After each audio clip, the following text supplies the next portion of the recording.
नमस्कार दोस्तों, हमारे इस वीडियो में आपका स्वागत है। आज हम आपके लिए लाए हुए हैं बिहार बोर्ड वर्ग 10 2025 के हिंदी का मोस्ट 60 वीवीआई ऑब्जेक्टिव क्वेश्चन जो आपके एग्जाम में 100% आने की गारंटी है और इसका हम 100% गारंटी देते हैं। तो चलिए, आपका पहला प्रश्न है, श्रम विभाजन और जाति प्रथा के लेखक कौन है? दोस्तों, श्रम विभाजन और जाति प्रथा के लेखक बाबा साहेब भीमराव अम्बेडकर है। ऑप्शन नंबर बी हो जाएगा।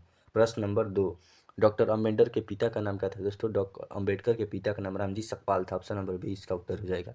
प्रश्न नंबर 3, आधुनिक सभ्य समाज और कार्य कुशलता के लिए किसे आवश्यक मानता है? दोस्तों, श्रम विभाजन को आवश्यक माना जाता है आधुनिक सभ्य समाज के लिए। ये हो जाएगा प्रश्न नंबर, ऑप्शन नंबर। प्रश्न नंबर 4, जाति प्रथा भारत में बेरोजगारी का एक डैश कारण बनी हुई? दोस्तों, एक प्रमुख कारण बनी हुई है। ऑप्शन नंबर बी इसका हो जाएगा। प्रश्न नंबर 5, मूक नायक क्या है? दोस्तों, मूक नायक एक प्रकार का पत्रिका है। ऑप्शन नंबर बी हो जाएगा इसका। प्रश्न नंबर 6, डॉक्टर भीमराव अम्बेडकर की मृत्यु कब और कहाँ हुई? डॉक्टर भीमराव अम्बेडकर की मृत्यु 1956 ईस्वी में दिल्ली में हुई थी। ऑप्शन नंबर ए हो जाएगा इसका। प्रश्न नंबर 7, डॉक्टर भीमराव अम्बेडकर का जन्म कब हुआ? दोस्तों, डॉक्टर भीमराव अम्बेडकर का जन्म 14 अप्रैल 1891 ईस्वी में हुआ। Option number D. प्रश्न नंबर 8, अम्बेडकर की दृष्टि में भाईचारे का वास्तविक रूप कैसा होता है? दोस्तों, दूध और पानी के मिश्रण की तरह। ऑप्शन नंबर बी हो जाएगा इसका। प्रश्न नंबर 9, भारतीय संविधान के निर्माण में महत्वपूर्ण भूमिका किसकी है? दोस्तों, भीमराव अम्बेडकर की थी। ऑप्शन नंबर ए हो जाएगा। प्रश्न नंबर 10, सभ्य समाज की आवश्यकता है? दोस्तों, सभ्य समाज की आवश्यकता श्रम विभाजन से है। ऑप्शन नंबर बी हो जाएगा इसका उत्तर। प्रश्न नंबर 11, प्राथमिक शिक्षा प्राप्त करने के बाद अम्बेडकर उच्चतर शिक्षा प्राप्त करने के लिए कहाँ गए? दोस्तों, न्यूयॉर्क चले गए अम्बेडकर साहब उच्चतर शिक्षा प्राप्त करने के लिए। Option number C. प्रश्न नंबर 12, अम्बेडकर चिंतन और रचनात्मक के लिए प्रेरक व्यक्ति थे? दोस्तों, उनके प्रेरक व्यक्ति बुद्ध, कबीर और ज्योतिबा फूले थे। ऑप्शन नंबर डी हो जाएगा इनमें सभी। प्रश्न नंबर 13, जाति पाति तोड़क मंडल भाषण लाहौर में कब हुआ? दोस्तों, लाहौर में 1936 ईस्वी में हुआ था जाति पाति तोड़क मंडल भाषण 1936। Option number C. प्रश्न नंबर 14, श्रम विभाजन और जाति प्रथा क्या है? दोस्तों, श्रम विभाजन और जाति प्रथा एक प्रकार का निबंध है। ऑप्शन नंबर सी हो जाएगा। प्रश्न नंबर 15, निम्नलिखित रचनाओं में से कौन सी रचना डॉक्टर भीमराव अम्बेडकर की है? दोस्तों, the the castes in India, the unstable Charles who are they who are Shudras, इनमें सभी? दोस्तों, इसका उत्तर हो जाएगा इनमें सभी। ऑप्शन नंबर डी हो जाएगा। प्रश्न नंबर 16, आधुनिक सभ्य समाज श्रम विभाजन को आवश्यक क्यों मानता है? दोस्तों, कार्य कुशलता के लिए। ऑप्शन नंबर ए हो जाएगा।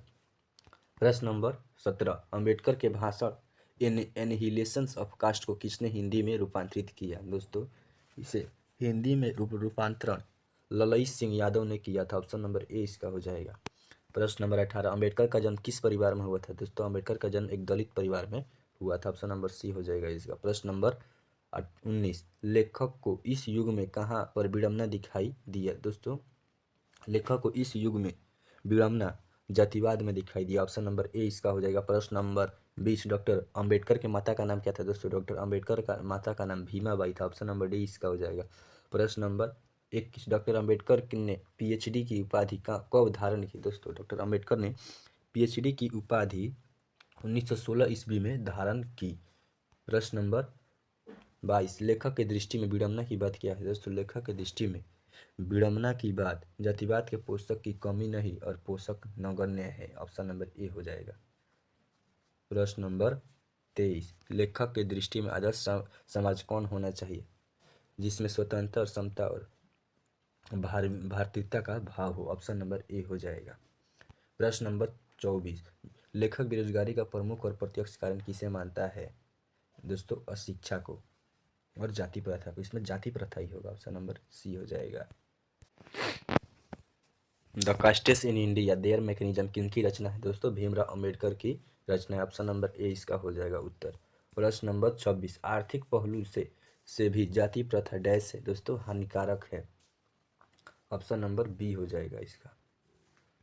प्रश्न नंबर 27, डॉक्टर भीमराव अम्बेडकर का जन्म कहाँ हुआ? दोस्तों, डॉक्टर भीमराव अम्बेडकर का जन्म महू मध्य प्रदेश में हुआ। ऑप्शन नंबर ए इसका हो जाएगा उत्तर। प्रश्न नंबर 28, डॉक्टर भी अम्बेडकर ने किस पत्रिका का संपादन किया? दोस्तों, डॉक्टर अम्बेडकर ने बहिष्कृत भारत का पत्रिका का संपादन किया? ऑप्शन नंबर सी हो जाएगा। प्रश्न नंबर 29, भारतीय संविधान का निर्माता के रूप में हम किन्हें जानते हैं? डॉक्टर भीमराव अंबेडकर को। ऑप्शन नंबर बी इसका हो जाएगा उत्तर।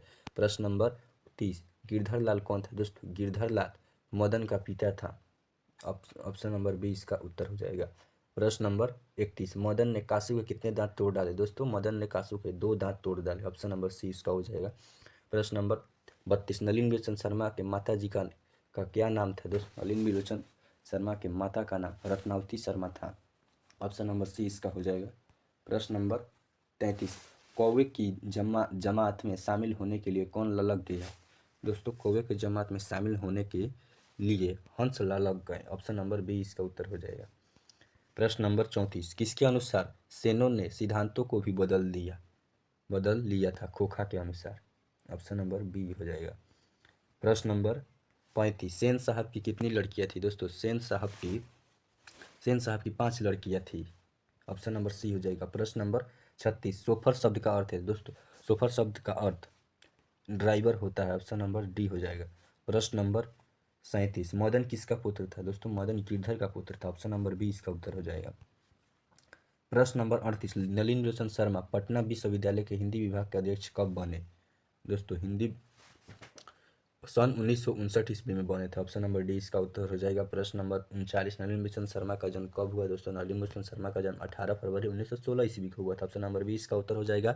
प्रश्न नंबर 40, नलिनी लोचन शर्मा की मृत्यु कब हुई? दोस्तों नलिनी लोचन शर्मा की मृत्यु 12 सितंबर 1961 ईस्वी को हुई। ऑप्शन नंबर ए इसका उत्तर हो जाएगा। प्रश्न नंबर 41, कठ कठ और केन उपनिषद का अनुवाद मैक्स मूलर ने किस भाषा में किया? दोस्तों ग्रीक जर्मन भाषा में किया था। ऑप्शन नंबर बी इसका उत्तर हो जाएगा। प्रश्न नंबर 42, मैक्स मूलर की मृत्यु कब हुई? दोस्तों मैक्स मूलर की मृत्यु 28 अक्टूबर 1900 में हुई थी। ऑप्शन नंबर डी इसका उत्तर हो जाएगा। प्रश्न नंबर 43, 172 दारिश नामक सोने के सिक्का का घड़ा किसे मिला था? दोस्तों वाराणसी में मिला था। ऑप्शन नंबर सी हो जाएगा। प्रश्न नंबर 44, नालंदा विश्वविद्यालय कहाँ पर स्थित है? दोस्तों बिहार में नालंदा विश्वविद्यालय है। ऑप्शन नंबर ए हो जाएगा। प्रश्न नंबर 45, दारिश क्या है? दोस्तों दारिश एक प्रकार का सोने की प्राचीन कालीन सिक्का है। ऑप्शन नंबर 20 का उत्तर हो जाएगा। प्रश्न नंबर 46, मैक्स मूलर का जन्म कब हुआ? दोस्तों मैक्स मूलर का जन्म 6 दिसंबर 1823 ईस्वी को हुआ था। प्रश्न नंबर 47, भारत से हम क्या सीखे कि रचनाकार कौन है? दोस्तों भारत से हम क्या सीखे इसके रचनाकार मैक्स मूलर है। ऑप्शन नंबर बी हो जाएगा। प्रश्न नंबर 48, मैक्स मूलर का जन्म कहाँ हुआ? दोस्तों मैक्स मूलर का जन्म डेसाउ जर्मनी में हुआ था। ऑप्शन नंबर बी हो जाएगा।